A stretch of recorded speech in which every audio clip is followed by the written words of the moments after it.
दिदीको आकलन चाहिँ के रहेको छ यसपटक मिनप्रसाद गुरुङ नै किन? मिनप्रसाद गुरुङ एउटा यस्तो इमान्दार नेता हो, भूगोलले जन्माएको, जुन स्याङ्जा जिल्लाको कोलमा जस्तो विकट गाउँमा जन्मेर यो गाउँ बनाउनुपर्छ, देश बनाउनुपर्छ भनेर विद्यार्थी कालदेखि जागेको एउटा नेता, निष्ठावान, स्वच्छ छवि भएको, इमान्दार र जनताको मनमुटुमा बस्न सफल।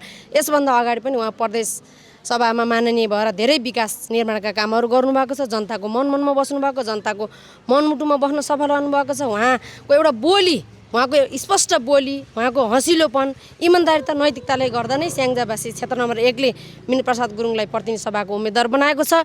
तसर्थ उहाँलाई चुनाव जिताएर पठाउन यहाँ स्याङ्जेली जनताहरू आतुर छन्, कुनै शङ्का छैन। अहिले यसपटक मिनप्रसाद गुरुङलाई हामी विजय गराएर पठाउनेछौँ। भनेपछि यसपटक स्याङ्जा क्षेत्र नम्बर 1को सांसदको रूपमा मिनप्रसाद गुरुङको जित सुनिश्चित छ। स्योर। त्यो अस्ति 6 गतेको जुन मनोनयन दर्ताको एउटा उत्साहले पनि त्यो देखाइसकेको छ, प्रष्ट भइसकेको छ।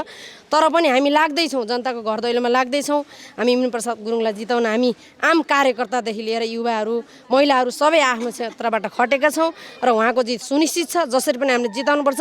स्याङ्जाले यतिको नेता जन्माएको छैन। उहाँले पहिला विगतमा गरेका कामहरूले पनि यो स्पष्ट हुन्छ कि स्याङ्जा 1बाट क्षेत्र नम्बर 1बाट मिनप्रसाद गुरुङको जित सुनिश्चित छ। उहाँ पक्कै पनि विजय भएर जानुहुन्छ भने चाहिँ हामीलाई आशा लागेको छ। आम स्याङ्जेली जनताहरूलाई पनि मिनप्रसाद गुरुङलाई सूर्य चिन्हमा नै भोट दिएर विजय गराउन म हार्दिक अनुरोध गर्दछु। धन्यवाद।